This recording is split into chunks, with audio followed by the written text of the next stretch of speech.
నమస్తే ఫ్రెండ్స్, నా మాట ఫుడ్ ఛానల్కి స్వాగతం.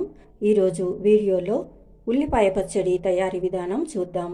ఉల్లిపాయ పచ్చడి తయారు చేయడానికి 2 ఉల్లిపాయలు చిన్నగా కట్ చేసుకోవాలి. తర్వాత స్టవ్ ఆన్ చేసుకుని స్టవ్ పైన గిన్నె పెట్టిన తర్వాత కొద్దిగా ఆయిల్ వేసుకోవాలి. ఆయిల్ వేడైన తర్వాత ఉల్లిపాయ ముక్కలు వేసి వేయించుకోవాలి.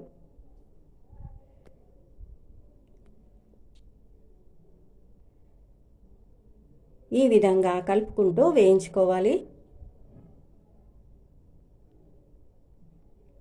ఎక్కువగా వేయించకుండా ఈ విధంగా వేయించుకున్న తర్వాత వేరే ప్లేట్లోకి తీసుకుని చల్లారబెట్టుకోవాలి. చల్లారిన తర్వాత జార్లో వేసుకోవాలి.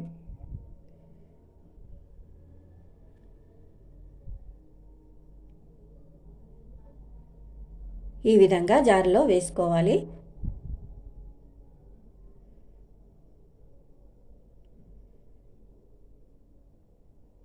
తర్వాత 2 స్పూన్ల కారం వేసుకోవాలి. 1 స్పూన్ సాల్ట్ వేసుకోవాలి. వేయించిన జీలకర్ర పౌడర్ 1/2 స్పూన్ వేసుకోవాలి.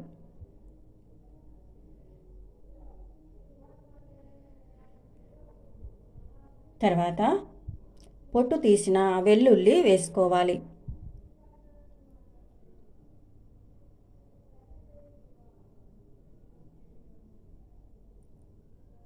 కొద్దిగా చింతపండు వేసుకోవాలి.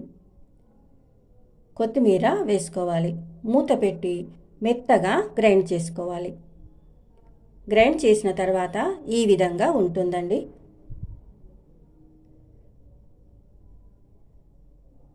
ఈ విధంగా గ్రైండ్ చేసిన ఉల్లిపాయ చట్నీలోకి తాలింపు పెట్టుకోవాలి.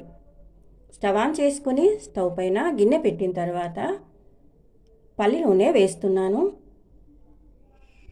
ఏ నూనె అయినా పర్వాలేదండి. తగినంత ఆయిల్ వేసుకుని వేడైన తర్వాత ఆవాలు, జీలకర్ర వేసుకోవాలి.